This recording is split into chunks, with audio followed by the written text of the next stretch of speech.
Καλώς ήρθατε σε ένα ακόμα επεισόδιο του podcast της ομάδας μας Αναμνήσεις από τη Σμύρνη.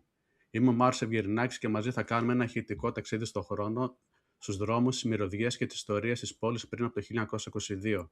Σήμερα έχουμε τη χαρά να φιλοξενούμε τον κύριο Σταύρο Ιορδανίδη, με τον οποίο θα ξεφυλίσουμε μια πολύ ιδιαίτερη σελίδα της ιστορίας μας, η οποία σήμερα θα επεκταθεί γύρω από τη Σμύρνη και τη λογοτεχνία και την ποίηση που ενέπνευσε την πόλη. Κύριε Ιορδανίδη, καλημέρα και καλώς ήρθατε. Καλημέρα, χαίρομαι πάρα πολύ που με φιλοξενείτε και σας ευχαριστώ πάρα πολύ.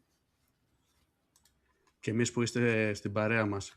Θα θέλατε να μας πείτε λίγο με μερικά λόγια τι σας ενέπνευσε να ασχοληθείτε και τι σας έκανε... Ναι, βεβαίως.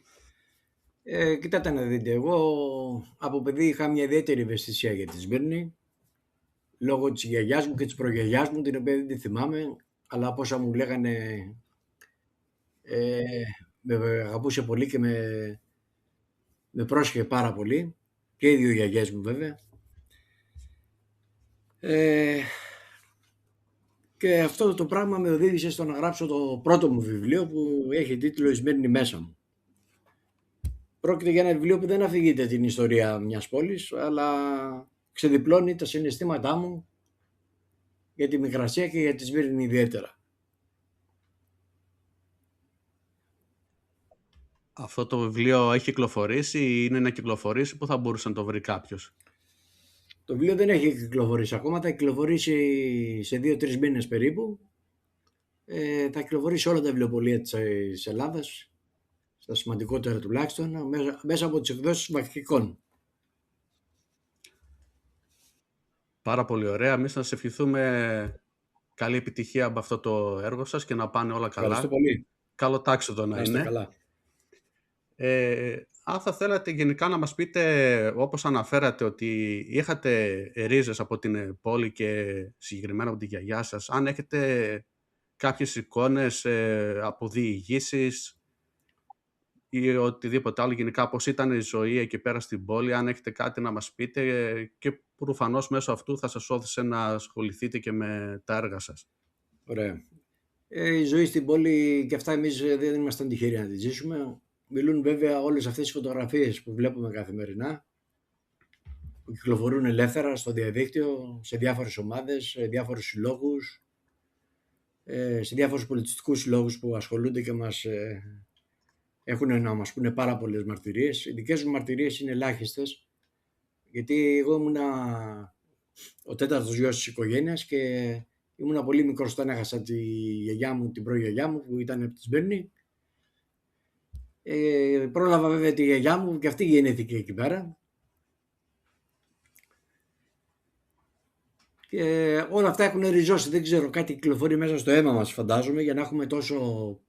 Τώρα είμαστε εμείς τέταρτη γενιά, πέμπτη γενιά έρχεται και βλέπεις ότι όλοι ακόμα μιλούν για τη Μικρασία και για τη Σμύρνη. Αυτό είναι κάτι σημαντικό, είναι κάτι που έχει ριζώσει βαθιά μέσα μας και οπωσδήποτε το έχουμε όλοι μας, δηλαδή, που έχουμε τις ρίζες μας από εκεί.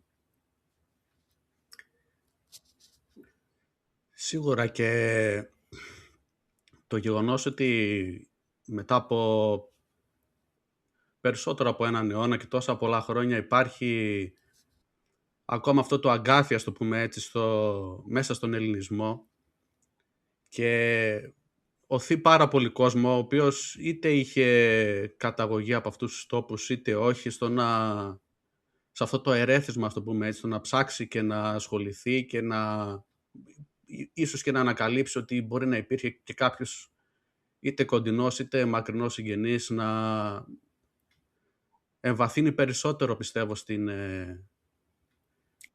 πέρα από τις εικόνες, πολύ σωστά, οι οποίες μας μεταφέρει, ας πούμε, γενικά, και μετά δημιουργούμε εμείς, ας πούμε, τις υπόλοιπες εικόνες μόνοι μας, πώς θα μπορούσε να είναι, με την προκυμαία, με τα κτίρια, την καθημερινή ζωή, τη θρησκεία και φυσικά και την λογοτεχνία, και την οποία ασχολείστε και εσείς πλέον έμεσα. Έτσι είναι ακριβώς όπως το λέτε. Όλα αυτά είναι έμφυτα, θα έλεγα εγώ. Βέβαια έχουμε διαβάσει και πάρα πολλά βιβλία που κυκλοφορούν και συνεχίζουν να βγαίνουν συνέχεια πάρα πολύ μεγάλος αριθμός βιβλίων που είναι αφιερωμένος αποκλειστικά στη Μικρασία, στη Σμύρνη. Όλοι μιλούν ακόμα για τις συνταγές της Σμύρνης, για την πόλη μέσα, για την αριστοκρατία της, για την ομορφιά της. Είναι φωτογραφίες που δεν ξεθοριάζουν στις μνήμες μας, αλλά συνεχίζουν και θα συνεχίσουν να υπάρχουν για πάντα. Αυτά με όθησαν και εμένα να γράψω τη ποιητική συλλογή για τη Σμύρνη. Ήταν σαν να άνοιξε μια πόρτα μέσα μου. Σαν να βλέπα εικόνες ολοζώντανες, όπως περιέγραψα και πριν. Σαν να βλέπα δηλαδή ανθρώπους να περπατούν στην προκυμαία, παιδιά να παίζουν, μανάδες να κρατούν σφιχτά τα παιδιά τους, καράβια, αλλά και μετά σου έρχεται στο μυαλό και στη μνήμη οι φωτιές και όλες οι εικόνες αυτές που ήταν καταστροφικές για την αλυσμόνη την πατρίδα μας. Και ένα μεγάλο γιατί βέβαια. Και πείτε μου. Νομίζω ότι πάρα πολλοί κόσμος, όπως και εγώ άλλωστε, δεν θα το κρύψω, έχει κάνει βάση και αυτό φυσικά που αναφέρατε, ότι έχουμε κρατήσει έτσι λίγο στο μυαλό μας και στη μνήμη μας όλες αυτές τις εικόνες με τα κτίρια και την καθημερινή ζωή. Έχουμε πλάσει δικές μας, ας το πούμε, μνήμες, σαν να ήμασταν εκεί και προσπαθούμε νομίζω ότι πολλοί κόσμος να κρατήσει αυτή την εικόνα, να μην φτάσουμε ας πούμε στο σημείο της καταστροφής και να τη θυμόμαστε φυσικά όπως ήταν και πώς θα μπορούσε να είναι και τώρα, έτσι ας το πούμε, συνδυαστικά κατά κάποιο τρόπο. Και μια πόλη που συνδυάζει φυσικά δύο μεγάλα κομμάτια του κόσμου, όπως είναι η Ανατολή και η Δύση, βάσει της δικής μας καταγωγής. Και νομίζω ότι ακόμα και σήμερα, ας πούμε, αυτός ο συνδυασμός θα ήταν κάτι ιδιαίτερο. Θα έχει αλλάξει κατά πολύ, ας πούμε, την εικόνα της σημερινής Ελλάδας. Άμα συμφωνείτε με αυτό. Οπωσδήποτε θα ήταν διαφορετικά όλα τα πράγματα. Θα ήμασταν μια ακόμα μεγάλη δύναμη. Τώρα όμως εντάξει, δεν μπορούμε να σκεφτόμαστε αυτά, δηλαδή απλά τα νοσταλγούμε, δεν διεκδικούμε κάτι, πιστεύω κανένας μας. Απλά οι εικόνες αυτές είναι εικόνες που μένουν μέσα μας και δεν ξεθοριάζουν, όπως ξαναείπα, με τίποτα. Δηλαδή όλοι μας ζούμε μέσα σε αυτές τις εικόνες και τις βλέπουμε. Όταν βλέπουμε, δηλαδή πιάνουμε και βλέπουμε μια φωτογραφία, ας πούμε, την κοιτάμε σαν να την βλέπαμε πρώτη φορά, αλλά δεν είναι πρώτη φορά. Είναι μια φωτογραφία, τη βλέπουμε 1000 φορές, αλλά και 1000 φορές και 1.000.000 φορές να τη ζούμε. Νιώθουμε την ίδια ακριβώς συγκίνηση σαν να την βλέπαμε πρώτη φορά, ας πούμε. Κάτι τέτοιο εγώ νιώθω προσωπικά. Νομίζω ότι ακόμα και μια φωτογραφία όπως αναφέρεται, που να τη βλέπουμε, να πέφτουμε πάνω της για πρώτη φορά, η φωτογραφία νομίζω ότι μπορεί να τη βλέπουμε πρώτη φορά, αλλά είναι ίσως σαν να έχουμε ζήσει κάτι παραπάνω. Γι' αυτό και μας οθεί έτσι να ψάχνουμε περισσότερο και να έχουμε αυτό το ερέθισμα και τον πόνο που ζούμε όλοι όσοι ασχολούμαστε, και όχι μόνο για αυτό, και γενικά για το ότι έχει περάσει ο ελληνισμός και για τον πόντο και για τη Θράκη, για όλα τα υπόλοιπα, για όλο τον κόσμο αυτό που πέρασε αυτά τα πάνδυνα, δυστυχώς. Βεβαίως, έτσι είναι, ακριβώς είναι όπως τα λέτε. Για να αφήσουμε λίγο και τα στενάχωρα, να γυρίσουμε λίγο τη συζήτησή μας πίσω και να αναφερθούμε και πάλι λίγο στο έργο που ετοιμάζετε. Εγώ θα ήθελα να σας κάνω μερικές ερωτήσεις πάνω σε αυτό, άμα θέλετε να μας πείτε. Αρχικά, ποια ήταν η πρώτη εικόνα, η ανάμνηση της Σμύρνης που σας έκανε να πιάσετε το στυλό και να γράψετε το πρώτο ποίημα της συλλογής σας? Δεν υπήρχε κάποια συγκεκριμένη εικόνα που ήταν. Βασικά η πρώτη εικόνα που μου έρχεται σε όλες το μυαλό μας είναι η προκυμαία της Σμύρνης. Όχι μόνο όμως γιατί ήταν το πιο γνωστό σημείο της πόλης, αλλά και γιατί συναντιόντουσαν οι ζωές όλων των ανθρώπων εκείνων που ζήσαν και που είχαν την ευτυχία να ζουν εκεί. Εκεί περπατούσαν ερωτευμένοι, εκεί παίζανε παιδιά, εκεί αποχαιρετούσαν συγγενείς και από εκεί ξεκίνησε και ο μεγάλος αποχωρισμός. Για μένα η προκειμένη είναι σχεδόν ένας ζωντανός πρωταγωνιστής. Είναι νομίζω σαφώς φυσικά και η πρώτη εικόνα της πόλης. Η πιο πολυδιαφημισμένη, η πιο πολυπερπατημένη, όπως είπατε και εσείς, εκείνη την εποχή. Εκεί που συναντιόντουσαν τα πάντα. Και ο κόσμος και οι μουσικές και οι μυρωδιές. Νομίζω ήταν το σημείο Α, ας το πούμε έτσι, σημείο 0. Είναι σαν να πηγαίνεις στο χωριό σου, ξέρω εγώ, και νιώθεις με το που μπαίνεις στο χωριό, σε οποιοδήποτε χωριό ή σε οποιοδήποτε νησί, με το που κατεβαίνεις με το καράβι στη Σούδα, ας πούμε, στα Χανιά, νιώθεις ένα άλλο αέρα. Ότι ήρθες στα Χανιά, μπαίνεις στο λιμάνι, νιώθεις διαφορετικά. Και σκεφτείτε για έναν άνθρωπο ο οποίος είτε πήγαινε για πρώτη φορά, είτε για πολλωστή, σε μια τέτοια πόλη που συνδύαζε όλα αυτές τις εικόνες, τι μπορεί ακριβώς να ένιωθε. Πώς θα μπορούσε, δηλαδή, Είναι βλέποντας μεγάλα τα συναισθήματα, σίγουρα μεγάλα και βαριά συναισθήματα, πιστεύω. το να αντίκριζε κάποιος, νομίζω, αυτό το μεγαλείο ήταν πρωτόγνωρο, ήταν πραγματικά, νομίζω, εντυπωσιακό για την τότε εποχή. Και τα ξενοδοχεία και οι επαύλεις, τα Τα μέγαρα, θέατρα, το θέατρο φυσικά που ήταν ναι, επιβλητικό βεβαίως. στην προκυμαία. Πώς ισορροπεί ένας ποιητής ανάμεσα στην ιστορική αλήθεια ή τεκμηρίωση και την συναισθηματική ελευθερία της ποίησης? Τώρα η ισορροπία αυτή είναι, θα έλεγα, εύθραστη. Η ισορροπία είναι πολύ λεπτή, σαν να είσαι σε ένα τεντωμένο σκηνή. Βλέπεις μέσα σου πάντα αυτές τις εικόνες και αυτές σε οδηγούν στο να γράφεις.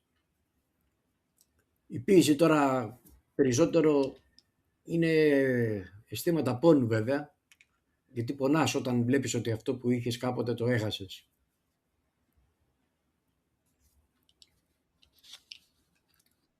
Έτσι ακριβώς είναι. Καλός ή κακός, η αλήθεια είναι αυτή. Ναι. Ποιο μήνυμα θα θέλατε να αφήσει η ποιητική αυτή συλλογή στον αναγνώστη που δεν έχει καταγωγή ή άμεση βιωματική σχέση με τη Σμύρνη? Πιστεύω τα ποίηματά μου να αγγίξουν τους αναγνώστες. Εγώ προσωπικά τα έγραψα για τον εαυτό μου. Το ένα ποίημα ερχόταν μόνο του μετά το άλλο. Δεν είπα θα κάτσω να γράψω για τη Σμύρνη. Μου ερχόντουσαν μόνα τους τα ποίηματα μου, σαν κάποιος να μου τα απαγόρευε από μέσα μου. Πιστεύω ότι βάζω κι εγώ ένα μικρό λιθαράκι στα τόσα χιλιάδες βιβλία που κυκλοφορούν για τη Σμύρνη, με την ποίησή μου, και αυτό, δεν έχω να προσθέσω κάτι άλλο σε αυτό. Πολύ ωραία. Μήπως θα θέλατε να μας διαβάσετε και μερικά αντιπροσωπευτικά ποίηματα από τη συλλογή σας, για να έχει και μια εικόνα ο κόσμος? Να σας διαβάσω μισό λεπτάκι Όπως Ναι. θέλετε. Να σας διαβάσω δύο ποίηματα. Η τελευταία αγκαλιά. Την ώρα που πήγα να μπω στη βάρκα, ήρθες μπροστά μου, σαν τον Χάρο, να με κοιτάς κατάματα, να θέλεις να πάρεις τη ζωή μου. Σε κοίταγα στα μάτια και σου είπα, έλα πάρε τη ζωή μου, τι περιμένεις, πάτα τη σκανδάλι. Νόμιζες ότι σε φοβόμουν, μα εγώ σε κοίταζα, μικρέ συνοδοιπόρη της ζωής. Με βλέμμα ήσυχο, σχεδόν στοργικό.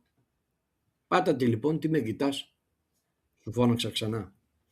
Η σφαίρα ήρθε, όχι από σένα, μα από πίσω, από έναν άλλο στρατιώτη, άλλης μοίρας, άλλης ώρας. Έσκυψες αυθόρμητα και με κράτησες. Το αίμα μου έβαψε τα χέρια σου και είδα το δάκρυ σου να κυλά σιγά σιγά. Με εκείνο το δάκρυ έφυγε και η ψυχή μου για τον παράδεισο. Σου χαμογέλασα. Μη κλαις, ψιθύρισα μέσα από το άδειο μου στήθος. Είχα νικήσει και ήμουν ευτυχισμένος. Αυτό το ποίημα έχει τίτλο, όπως είπαμε, «Η τελευταία αγκαλιά».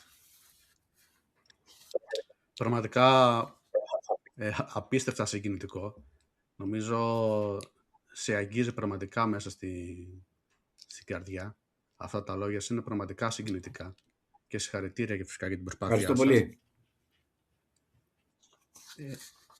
Μία ακόμη ερώτηση σχετικά με όλο αυτό. Πώς πιστεύετε ότι εισπράττουν τα μέλη της ομάδας, είτε της Αναμνήσεις της Μύρνη, είτε και της δικής σας, που αν δεν κάνω λάθος έχετε? Εντάξει, τα μέλη της ομάδας μου δεν έχω δημοσιεύσει ακόμα κάποιο ποίημα. Δεν έχει κυκλοφορήσει κάποιο. Το πρώτο ποίημα που κυκλοφορεί τώρα, αυτό είναι το πρώτο ποίημα που κυκλοφορεί μέσα από την εκπομπή σας. Άρα είμαστε τυχεροί. Ναι, είστε τυχεροί, ακριβώς. Ευχαριστούμε πάρα πολύ. Καλά. Εγώ θα ήθελα κλείνοντας να σας κάνω και μία ερώτηση. Ναι. Αν είχατε μία χρονοκάψουλα και μπορούσατε να βρεθείτε στη Σμύρνη του 1900-1921, σε ποιο σημείο της πόλης θα επιλέγατε να περπατήσετε και τι θα θέλατε να δείτε οπωσδήποτε? Στο λιμάνι της Σμύρνης θα ήθελα να δω να κάθομαι σαν τραπεζάκι και να πίνω ένα καφέ, να βλέπω τον κόσμο να περπατάει τριγύρω μου ευτυχισμένο, να μυρίζω ένα γιασεμί. Αυτό είναι ευτυχία, τίποτα παραπάνω. Νομίζω καλύτερο κλείσιμο δεν θα μπορούσε να γίνει και πραγματικά σας ευχαριστούμε πάρα πολύ. Να είστε καλά. Και για τις πολύτες γνώσεις και τις εικόνες που μας χαρίσατε. Ευχαριστώ πάρα πολύ. Και εγώ σας ευχαριστώ πάρα πολύ που με καλέσατε στην εκπομπή σας. Να είστε καλά, κύριε Ορδανίδη, και όλους εσάς που μας ακούσατε. Μην ξεχνάτε να μοιράσετε τις δικές σας αναμνήσεις, φωτογραφίες και σχόλια στην ομάδα μας Αναμνήσεις από τη Σμύρνη. Μέχρι το επόμενο επεισόδιο να είστε καλά και να κρατάτε τη μνήμη ζωντανή. Γεια σας.